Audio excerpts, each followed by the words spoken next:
बागी सब बंगला रे।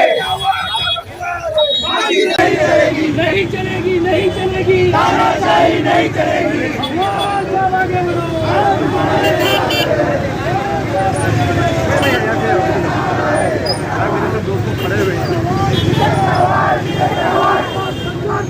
हम तुम्हारे साथ हैं।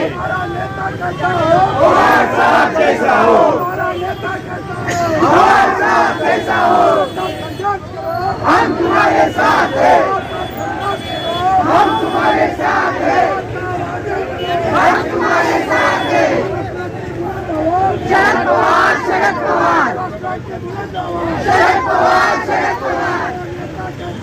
हमारे साथ कैसा हो, हमारे साथ कैसा हो।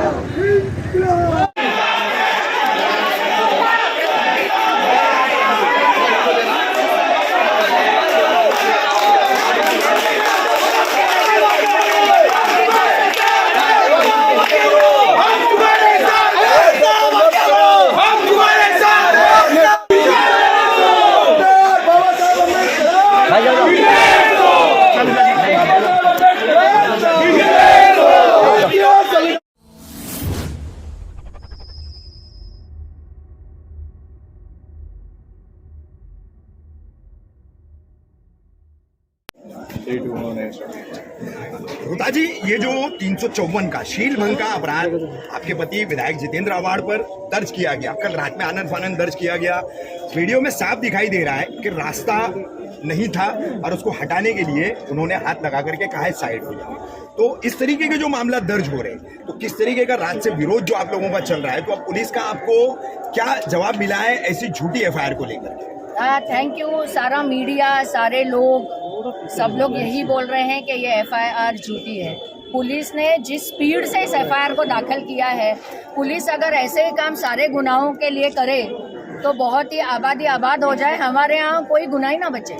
जब हमारे को लोग एट्रोसिटी का गुनाह उस पर डालना चाह रहे हैं, तो पिछले पता नहीं कितने 10-12 घंटों से पुलिस सिर्फ एक दूसरे के कंधे पे देख रही है और बोल रही है ये कलम नहीं फिट होता, वो कलम नहीं फिट होता, जबकि उसका एक एलैबोरेट क्लिपिंग है, वीडियो है कि उसने किस तरह से शिवा जगताप और उसके साथियों को मंदिर से तू तार तार करके भगाया हुआ था। दूसरा, मैं मुमरा की और कलवा के लोगों का बहुत बहुत आभार मानना चाहूँगी कि उन्होंने अवार्ड साहब का साथ दिया है, क्योंकि ये क्लिपिंग अगर आप देखें तो वो किस हिसाब से विनय भंग में या शील भंग में होती है मुझे पता नहीं। जब आप मार्केट में भी आम तौर पे जाते हो, जब भीड़ भाड़ होती है, वहाँ आपको हज़ारों धक्के लगते हैं। तो मेरे ख्याल से अभी मैं बोलने वाली हूँ कि हमारी कम से कम 50 महिलाएं अभी शील भंग इसी पुलिस स्टेशन में दाखिल करेंगी, क्योंकि कल की भीड़ में वो भी थी और उनको भी धक्का बुक्की हुई है, हर एक की हुई है, चाहे वो सीएम की सिक्योरिटी हो या पुलिस हो या कोई भी हो।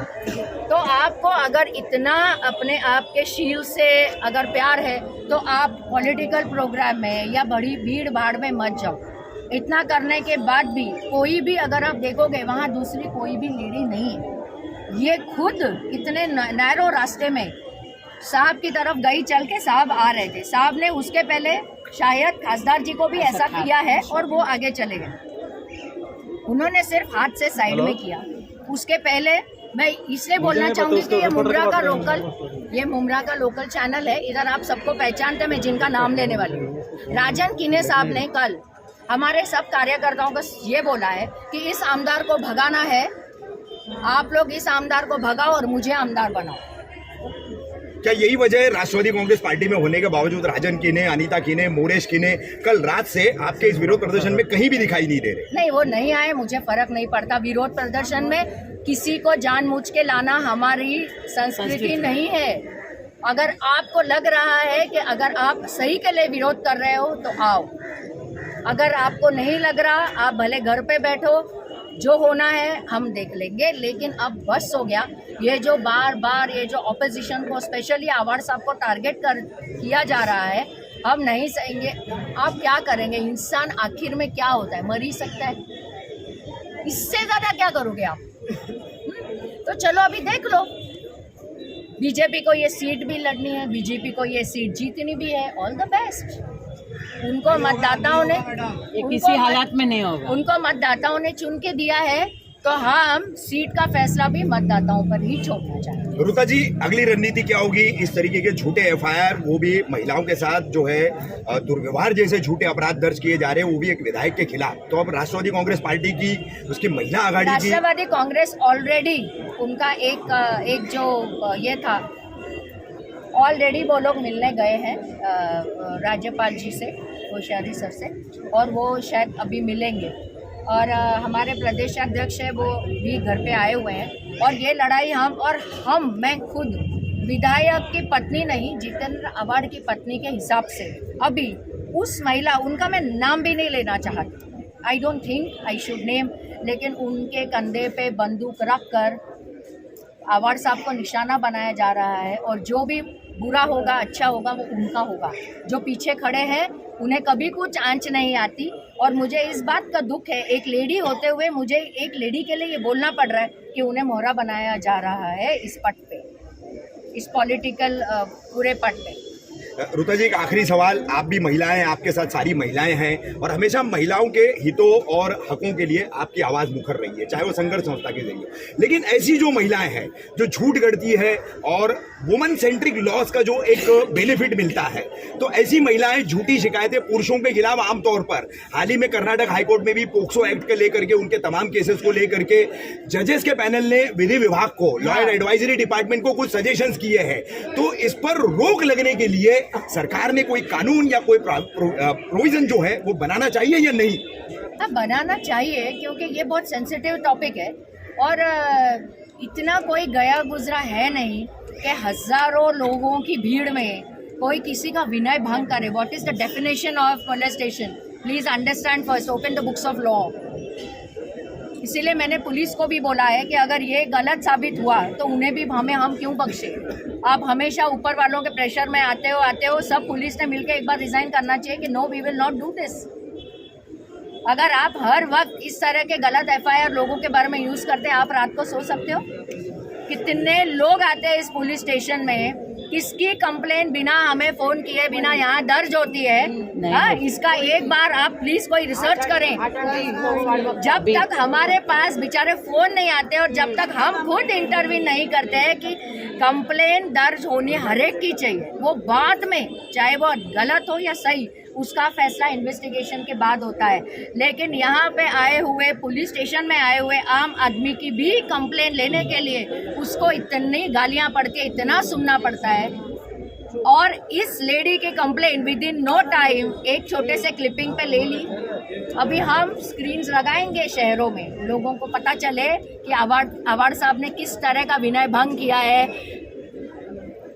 क्या मैसेज देंगे राष्ट्रवादी के पूरे परिवार को, कलवा मुमरा की पूरी आवाम को इस लड़ाई को लेकर? बहुत बहुत थैंक यू। ये उन्होंने खुद किया, मैं तो अभी आई हूँ, क्योंकि उन्हें भी ऐसा लगा कि कहीं ना कहीं गलत हो रहा है। आज ये शुरुआत है, अगर आज इनको ढील दे दी तो ये कल आपके खिलाफ, इनके खिलाफ, सबके खिलाफ इस तरह के कार्रवाई करते रहेंगे। और ये गलत है ना। अभी ठीक है, विवियाना का हुआ, लोग ने किया, शांत हुए, कुछ नहीं, चलो वो तो एक थोड़ा पब्लिक डिस्टर्बेंस उनके कार्यकर्ताओं ने किया था, उन्होंने जाके उसको रोका, कोई मारामारी नहीं। वहाँ पे बहुत ज़्यादा वापस गलत कलम उन्होंने डालने चाहे, लेकिन अभी नहीं हुआ। वो 354 जो वर्तक नगर पुलिस स्टेशन से ये 354 इनके दिमाग में चल ही रहा था, ये इन्होंने जानबूझ के किया। It's a plan conspiracy. जिस तरीके से देश का इन लोगों ने माहौल खराब किया है, ऐसा तो नहीं मुमरा का माहौल खराब करने की कोशिश की जा रही है? देखिए, मुझे लगता है शांतिपूर्ण आंदोलन को कोई नहीं रोक सकता। वो हर एक नागरिक का संवैधानिक हक है। और मैं सबसे ये अपील करना चाहूँगी कि प्लीज़ किसी को भी तकलीफ ना दे, क्योंकि ये जो कुछ हुआ है वो उनके बीच में है, दो सत्ताधारियों के बीच में है। उसमें कॉमन मैन जो हमारे पीछे हमेशा होता है, उनको कोई भी तकलीफ ना हो। मैं इनके चैनल के जरिए सबको अपील करना चाहूँगी। और आपका प्यार प्रेम ऐसा ही रहे। बाकी रही बीजेपी की जीतने की बात, तो I wish them all the best. पीछे जाना बाबू, पीछे। हाँ? 3, 2, 1 शानू भाई, कल ये अपराध दर्ज हुआ शील भंग का, विधायक जितेंद्र आव्हाड और आपके नेता के खिलाफ। रात भर से आप लोग पुलिस स्टेशन में यहाँ पर जो है धरना आंदोलन करके, रास्ता रोको करके बैठे हुए हैं। क्या नतीजा मिला है आपके इस आंदोलन का अब तक जो है? क्या पुलिस ने जो है इसको एक फेक एफआईआर या झूठा अपराध माना या नहीं माना, और उसके काउंटर में आप लोगों ने क्या कार्रवाई कराई? दुर्भाग्यपूर्ण सबसे बड़ी बात यह है कि थाना के ही नहीं, महाराष्ट्र के नहीं, जो देश में जाने जाते एक अभ्यासु लीडर डॉक्टर जितेंद्र अवार्ड 354 जैसा गुना दाखिल होता है। इसका आश्चर्य होता है। गुना राजकारण में हमेशा दाखिल होते, मुझ पर है, शमीम खान जी पे है, ये जितने भी कार्यकर्ता अवार्ड सर पे भी है, तेवी से गुना आंदोलन के होते, और वो एक राजकारण के लिए एक समझ जाइए एक संघर्ष जैसी वर्ग थी। लेकिन 354 जैसे गुना अगर राजकारणों पे लगाया जाएगा, जो एमएलए एमपी जैसे लोग, ये आज सबसे बड़ी सोचने की बात हो गई। तो आम नागरिक सुरक्षित है क्या? एक सवाल ये भी उठता है। हमारी ये मांग थी कि आपने इसको शुरुआत किया खोटे गुना लेना और 354 जैसे गुना लेना, तुरंत एक तरफ खोटे लेना और 354 जैसे लोग ना, और वो भी सीएम साहब की मौजूदगी में। इतनी हाई सिक्योरिटी, जो एक दायरा रहता सीएम के, उस दायरे के अंदर विनय भंग जैसा मामला दर्ज हो रहा है। शेम ऑफ द डिपार्टमेंट, मतलब शर्म की बात है डिपार्टमेंट की नहीं है। मैं पुलिस डिपार्टमेंट के कई अधिकारियों को ऐसा लगाया गया कि दबाव के अंदर है। ठीक है, अगर आपने दबाव के अंदर ये सब किया है तो फिर शुरुआत आपने की है ना फेक एफआईआर की। तो ऐसे कितने नेता आपके भी जो महिलाओं के साथ ऐसे आजू बाजू से जाएंगे? कलवा मुमरा थाना महाराष्ट्र जितेंद्र अवार्ड जी के बहुत सारे लोग चाहने वाले, फिर उनका क्या होगा? तो ऐसी गंजी राजकारण जो आने वाले वक्त में समाज को, राजनेता लोगों से नफरत कराए, ऐसी राजकारण नहीं होना चाहिए। राजकारण ऐसा होना चाहिए मंच पर, विचार पर और चुनाव पर, इसे बोलते हैं राजकारण। एक महिलाओं को विनय भंग जैसा गुना करके आगे कराना, ये इससे मैं राजकारण नहीं बोलता हूँ, इसे हिजड़ाकरण बोलता हूँ। इसीलिए उमरा कोसा की जनता ने आज यहाँ पे कई रात भर से बैठे थे, और यकीन मानिए लोग सो रहे थे, उन्हें मालूम भी नहीं क्या हुआ है। अगर जमीन पे ये लोग मालूम हो गया ना, तो इतिहास में इनको समझ में आ जाएगा कि डॉक्टर जितेंद्र अवार्ड जी की कितनी लोकप्रियता है। और ये लोकप्रियता डॉक्टर जितेंद्र अवार्ड जी के साथ मैं ये बोल रहा हूँ, किसी भी लोगों के साथ होना चाहिए। ये गलत है। आपने तो इस शहर के, जिसने इस शहर को कहाँ से कहाँ पलट दिया, जिससे दिन रात एक किया, ऐसे लोक प्रतिनिधियों के ऊपर आपने गुना दाखिल किया, इसकी हमने निंदा की। और शिवा और प्रवीण हमारे दोस्त थे, मतलब नगर सेवक, आपके पार्टी के लोग, हाँ, पार्टी का कार्यकर्ता, उनको अनाप शनाप बातें बोली मंदिरों में आने के बाद, तो उन्होंने क्रॉस एफआईआर दाखिल करा। लेकिन ये तो क्रॉस एफआईआर रिदा के ऊपर है। अगर ये सोचिए, आज तो आपने शुरुआत दिखा, हमको दिखा दिया, मतलब हमको ही खून लगा दिया कि आप देखो ऐसा भी हो सकता है। तो अब आप ये सोचिए कि जितने भी नेता आएंगे उन पे महिलाओं का खाली ऐसा टच करने पर विनय भंग डिपार्टमेंट को लगाना पड़ेगा। शानू भाई, शमीम भाई, अभी हमारी ऋता अवार्ड जी से बात हुई इसी पूरे मुद्दे को लेकर, तो कहीं ना कहीं उन्होंने यहाँ के एक वरिष्ठ नगर सेवक जो रहे हैं और रह चुके हैं, राजन की ने इनकी तरफ कुछ इशारा किया है। कल उन्होंने कुछ वक्तव्य किए थे कि इस आमदार को हर हाल में हटाना है। तो क्या भूमिका पाई जा रही है इस पूरी फेक एफआईआर के, इस राजनीतिक आरोपों के चलते उनकी क्या भूमिका पाई जा रही है? देखिए, मेरा तो एक साफ सुथरी क्लियर कहना है, क्लियर स्पष्ट, जो साथ में है वो है। जिससे नहीं जमती राष्ट्रवादी कांग्रेस पार्टी, वो राष्ट्रवादी कांग्रेस पार्टी से छोड़ के चले जाए और चुनाव के सामने आ जाए। ये छुपा छुपी का गेम नहीं चलता। यहाँ पे लोग, राष्ट्रवादी कांग्रेस पार्टी के नुमाइंदों ने काम किया है डॉक्टर जितेंद्र अवार्ड जी के मार्गदर्शन में। सबको मालूम कि लोग उन्हें ही मत देंगे। और मैं तो बोलना चाहता हूँ, अगर आपको राजनीतिक जितेंद्र अवार्ड जी को यहाँ से राजनीतिक मामले पर हटाना है तो एक काम करिए, आने वाला कॉर्पोरेशन है और आपके एमएलए अभी से डिक्लेयर करिए। लेकिन मैं फिर मैं कहता हूँ, लड़ाई आपको लड़ना है तो डायलॉग, मंच और चुनावी तरीके से आना चाहिए। ऐसी ओछी राजनीति राजकारण को और निचले स्तर पर लेके जाती है। और अब समझिए सरकार आपकी है, लोग ये सोचेंगे कि सरकार के आने के बाद एक तरफ ऐसे निचले स्तर पर राजनीति जारी है, इसके लिए आम नागरिक आज परेशान हो रहे हैं, लोग सो रहे नहीं है। ऐसे में कभी कोई हादसा हो जाए, कई जगह पे टायर जल रहे हैं, रेती बंदर पर लोगों ने रोक दिया, कलवा में आंदोलन चालू, तो इसका अगर कुछ गैर हो गया, ज्यादा विस्फोट हो गया, तो इसका जिम्मेदार कौन? समझो हमारे कोई कार्यकर्ता की जान चली गई, इसमें किसी को लग गया, फिर क्या होगा? आपके हाथ में प्रशासन है, कभी आपने बोल दिया गोली मार दो, अगर किसी जान चली गई तो उसका जिम्मेदार कौन? इसके जिम्मेदार वो लोग जिन्होंने सत्ता का दुरुपयोग करके ऐसी ओछी राजनीति की। शमीम भाई, हमारे कानून में जो है महिलाओं की सुनवाई को बहुत ज्यादा प्राथमिकता और बहुत ज्यादा महत्व दिया जाता है, तो कुछ महिलाएं जो है इस तरीके का आमतौर पर एनसीआरबी का जो नेशनल क्राइम रजिस्ट्रेशन ब्यूरो है उसके भी डिटेल से पता चलता है कि पोक्सो के कई, रेप के कई झूठे अपराध दर्ज किए गए, मॉलेस्टेशन के भी दर्ज किए गए। आज तो एक विधायक शिकार हो गया है, आज तो एक विधायक, वो भी सीएम की सुरक्षा के बीच मॉलेस्टेशन होने का आरोप लगाया जा रहा है। तो इस तरीके की ये जो मामला चल रहे हैं, तो इस पर जो है कोई कानून बनना चाहिए या नहीं चाहिए? बेशक इस पे कानून बनना चाहिए, लेकिन ये जो कुछ घटना घटी है सबसे पहले मैं इसकी निंदा करता हूँ। ये बहुत ही ऐसी एक घटना है जो कि एक महाराष्ट्र के इतने बड़े एक leader, secular leader doctor Jitendra Awhad साहब के ऊपर ये जो 354 की धारा लगाई गई, ये धारा को लेकर के अगर आप देख रहे हैं तो पूरे देश में लोग इसकी निंदा कर रहे हैं। सबसे पहली बात यह है कि पुलिस स्टेशन को ऐसी कंप्लेंट दर्ज नहीं करना चाहिए। अगर कुछ ऐसी घटना घटती है, जैसे आपने पूछा रफीक कामदार साहब, ऐसी कोई भी घटना किसके ऊपर भी घटती हो तो पुलिस स्टेशन को सबसे पहले इसके बारे में जानकारी लेना चाहिए, मालूमात होना चाहिए। और अगर डॉक्टर जितेंद्र आवाड़ साहब जैसे लोगों के ऊपर ऐसी घटना घटती है, यानी इस तरीके की घटना घटती है और पुलिस स्टेशन में आधे घंटे में FIR दर्ज होती है, और शिवा जगताप कह रहा है चिल्ला के रात 1 बजे से कि मंदिर से बाहर निकलने के साथ में मुझे गाली गलौज दिया गया, उसकी FIR दर्ज नहीं होती है। ये कौन सा कानून है?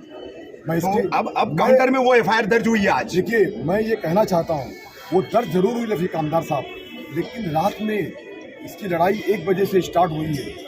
354 का कंप्लेन आधे घंटे में होता है और एट्रोसिटी का कंप्लेन अभी जाकर के आधे घंटे पहले होता है, 12 घंटे, यानी 12 से 14 घंटे के बाद होता है। ऐसा गलत है, जवाब देना पड़ेगा। हमारा जो यकीन है, हमारा जो विश्वास है, वो कहीं ना कहीं खत्म होता दिख रहा है। राजनीति बहुत गंदी होती है, ये मैंने सुना था, लेकिन देखा पहली बार मैंने इसको। ये बातचीत के दौरान जो है, अब आप ही के पार्टी के वरिष्ठ नगर सेवक राजन की ने जो है उनकी कुछ भूमिका सामने आ रही है इस पूरे मामले में, क्या कहेंगे आप?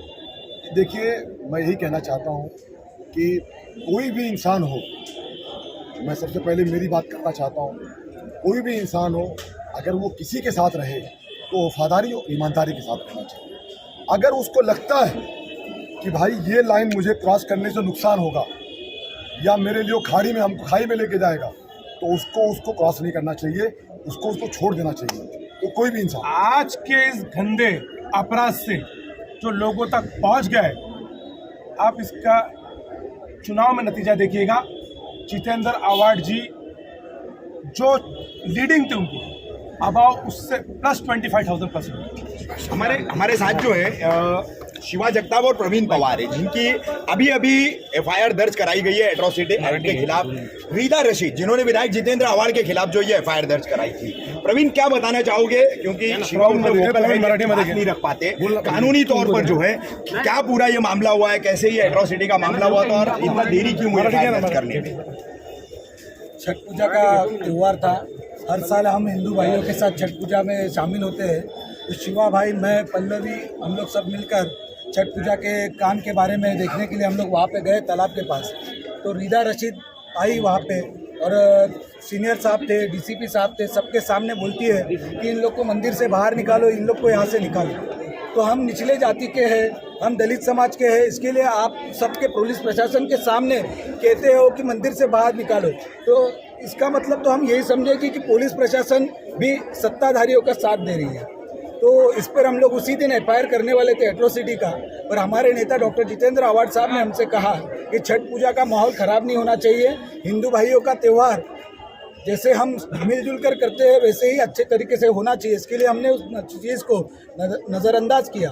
लेकिन कल जब वाई जंक्शन पे मुख्यमंत्री साहब के हाथों पुल का उद्घाटन था, उस प्रोग्राम में मैं मेरा भाई शिवा हम लोग गए थे उधर, तो रिदा रशीद और सिकंदर और छोटी आपा और 2-3 और महिलाएं थी, वो हमारे सीधा आंख पे आ रहे, बोलते चोर चमार लोग तुम यहाँ पे क्यों आए हो, क्यों ये कर रहे हो। तो हमको जानबूझकर हमको नीचा दिखाने की कोशिश की जा रही है। तो ये कोशिश दलित समाज कभी सफल होने नहीं देगा।